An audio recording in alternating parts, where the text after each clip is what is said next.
نور الدین زنگی نو حضور نے ستیاں جا جگایا مصر چو، اور بھی بڑے حکمران سن، تو اس کی وجہ یہی تھی کہ نور الدین زنگی نے دارالحدیث بنائے تھے، بڑی بڑی عمارتیں تعمیر کرائی تھیں کہ یہاں بیٹھ کر شیخ الحدیث حضور کی حدیثیں سنائیں، رسول اللہ کے فرامین سنائیں، ان کو لاکھوں لاکھوں روپے مولویوں کو تنخواہیں دی، بڑے بڑے علماء کو، محدثین کو، کہا کہ آپ کا اور کوئی کام نہیں ہے، جو چاہے روغن بادام چاہیے، پستے چاہیے، بادام چاہیے، روٹی چاہیے، گھوڑے چاہیے، باغات چاہیے، آپ کو میں دوں گا، لیکن یہاں بیٹھ کر حضور کی حدیث پڑھاؤ۔ تم نے اہل قرآن کی کیا عزت کی ہے؟ حضور نے تو قرآن ہی کو علم قرار دیا۔ ہاں، حضرت زیاد بن لبید کہتے ہیں نا، حضور نے فرمایا یہ وہ وقت ہے کہ جب علم چلا جائے گا، تو کہتے ہیں میں نے عرض کی حضور کیف یذهب العلم نحن نقرأ القرآن ونقرئ ابناءنا ويقرئ ابناؤنا ابناءهم الى يوم القیامہ، حضور قرآن علم کیسے چلا جائے گا؟ پھر آپ کی امت پر زوال آ جائے گا، ہم آپ سے قرآن پڑھتے ہیں، ہم اپنے بچوں کو پڑھائیں گے، ہمارے بچے اپنے بچوں کو پڑھائیں گے، ان کے بچے پھر اپنے بچوں کو پڑھائیں گے، الى یوم القیامہ، قیامت تک یہ سلسلہ چلے گا، تو علم کیسے چلا جائے گا؟ حضور نے فرمایا او زیاد، میں نے تو سمجھا تھا تو بڑا سمجھدار آدمی ہے، مدینہ منورہ میں تیری ماں تجھے روئے، یہ کیا بات تو نے سمجھ لی؟ اولیس ھذا الیہود والنصارى یقرؤون التوراۃ والانجیل ولا یعملون بشیء فیہما، فرمایا یہ تمہارے سامنے یہود و نصارہ موجود ہیں، تورات بھی پڑھتے ہیں، انجیل بھی پڑھتے ہیں، لیکن جو اس میں لکھا ہے اس پر عمل نہیں کرتے، تو فرمایا میری امت قرآن ضرور پڑھے گی لیکن عمل نہیں کرے گی تو علم چلا جائے گا۔ بتاؤ، یہاں تو قرآن دیکھ کر امت کو پڑھنا نہیں آتا، جن کو دیکھ کر قرآن نہیں پڑھنا آتا ان کو کیا سمجھنا ہے کہ جناب فَبِأَيِّ آلَاءِ رَبِّكُمَا تُكَذِّبَانِ کا کیا معنی ہے؟ كُلُّ مَنْ عَلَيْهَا فَانٍ وَيَبْقَى وَجْهُ رَبِّكَ ذُو الْجَلَالِ وَالْإِكْرَامِ کا کیا معنی ہے؟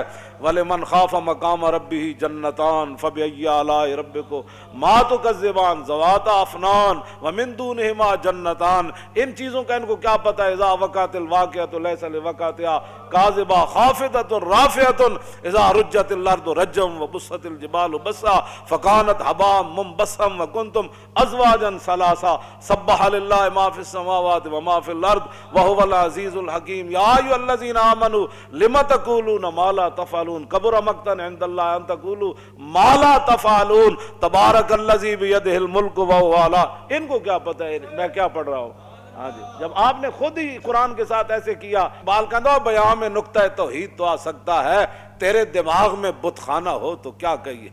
جہاں میں بندہ حر کے مشاہدات ہیں کیا، تیری نگاہ غلامانہ ہو تو کیا کہیے؟ اقبال کہندا تینوں پتہ ہی نہیں محمد عربی دے غلاماں دا جناب، ہاں جی، انہاں دی ویکھن دا انداز کیویں تے انہاں دے چلن دا انداز کیویں، انہاں دے رہن دا انداز کیویں، انہاں دے کافراں نال گل کرن دا انداز کیویں، انہاں دا کھان دا انداز کیویں۔ کیوں جی؟ حذیفہ بن یمان اور رومیاں دے دسترخوان تے بیٹھے، ہزاراں نعمتاں پئیاں، روٹی کھاندیاں لقمہ نیچے گر گیا تے آپ جدوں چکن لگے تے نال والےاں نے کیا حضور اے کل نہ کرو، کہ ایک ہی کہن گے کہ نہ روٹی کدی نہیں ویکھی، یہ تھلو لقمے چاہ کے کھاندے، اسی دینا واسطے ہر قسم دے کھانے تیار کیتے، تے آپ نے فرمایا آترو کو سنت رسول اللہ لحاظ الہما کا، فرمایا آپ چلیا میں انہاں واسطے اپنے نبی دی سنت چھڑ دیواں۔ جہاں میں بندہ حر کے مشاہدات ہیں کیا، کیوں جی؟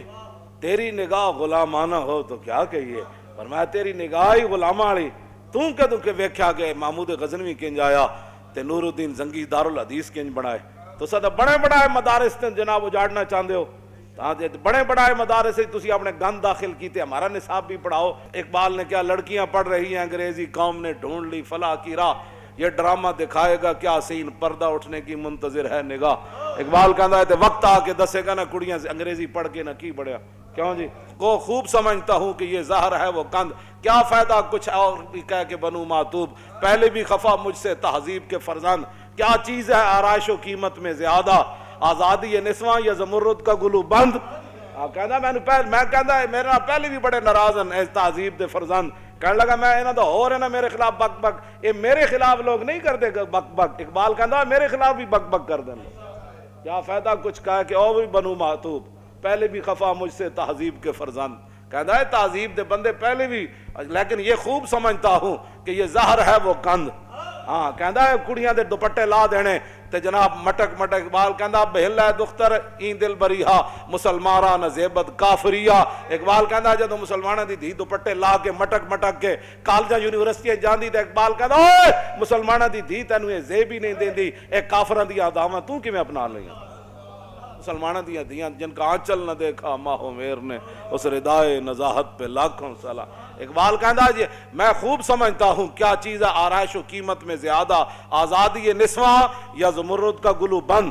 کہندا میں اس بات کو خوب سمجھتا ہوں کہ کڑیاں دوپٹہ لا دے من ایک قیمتی ہے یا وڈی چادر کر کے ٹرن ایک قیمتی ہے.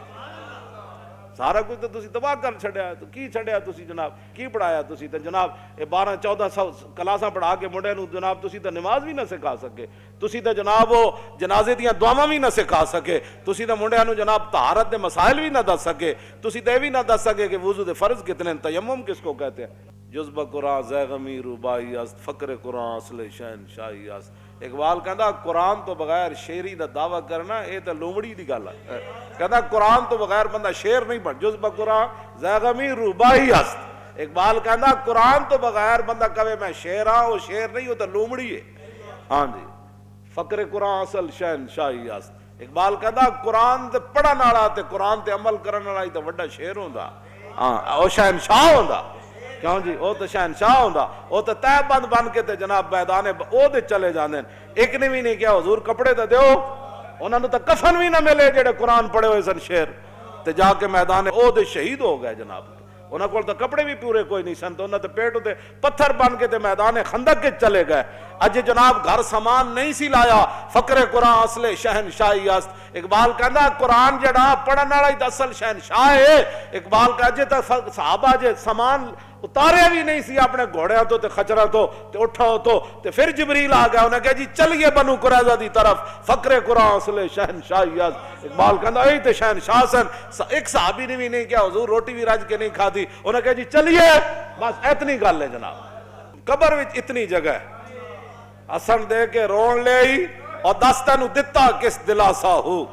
اسن دے کے رون لے اور دس تینوں دتا کس دلاسا ہو. بندے عمر بندے دی ایویں گزری جی میں پانی وچ پتاسا ہو. تے سوڑی سامی سٹ گتے سن تے پت نہ سگ سے پاسا ہو. تے صاحب تے تو لیکھا منگسی باہو رتی گھٹ نماشا ہو. ہاں جی، اس واسطے اتنی ساری لبنی جا وہ بھی قسمت والے نو لبنی، وہ بھی قسمت والے نے رکھنا ہے انہوں تھلے، ورنہ گور کون تے دھڑال کر کے سٹ دین. پھر قبر جنہ دی جیوے ہو اور قبر پھر انہاں دی جیڑی جنہ حضور نال وفا کی تھی. ہاں پھر رسول اللہ نال جنہ وفا کی تھی تے اسی تو انہوں او راہ لا رہے ہیں. نور الدین زنگی کی بنایا جی دارالحدیث. دوسرا انہاں مدرسے کھولے، بند نہیں کیتے، مدرسے کھولے تے دینی کتاباں چھاپ کے تے مفت تقسیم کیتیاں. چھاپ تے مراد لکھوا مطلب تسی کہو جی اس ویلے چھاپے خانے کتے ہوندے سن، اس ویلے بڑے بڑے شعر بیٹھ کے سونا سونا خط لکھتے سن. تیسری بات نور الدین زنگی نو ستیاں رسول اللہ نے جا کے جگایا، فرمایا اٹھائے میری ناموس کے لیے. کیوں جی ایویں کوئی نہیں، کوئی کام کسے دا کردا، کوئی تعلق ہوئے تو کرنا. ہاں کوئی تعلق ہوئے تو کرنا، ایویں نہیں کردا جی فلانا نہیں کردا میں آکھا نہیں کردا تو روے اپنی قسمت نو. کیوں جی شکر کرن لبیک والے جڑے دیہڑی راتی لبیک دا نعرہ لاندے او نہ ہو میرا ذکر حضور میں ہوا ورنہ خوشی میری طرف دیکھ کے مسکرائی کیوں. تسی کتنے خوش نصیب ہو، ہر ویلے تجدید عہد کر دیو. کیوں جی تجدید وفا کر دیو. تیسری بات جو نور الدین زنگی کے اندر تھی، وہ سرکاری خزانے سے تنخواہ نہیں لیتے تھے. ساڑھے بزرگاں نے لکھا ہے نا تین وجہ تو نور الدین زنگی نو حضور نے ستیاں جا جگایا. آپ نے فرمایا کہ آ مدینہ منورہ میں میری عزت کا کام ہے. پھر نور الدین زنگی پھر این اپنا دامن کر کے نا کمیز این چک کے تے پورے مدینہ پاک دی گلیاں این پھریا سی، اپنی فوج نال روندا سی، حضور تسی مینوں اس کام واسطے تسی مینوں منتخب کیتا، حضور میں تے اس کوئی نہیں سی قابل، حضور تسی مینوں آ جگایا، حضور تسی میرے اس کام واسطے منتخب کیتا.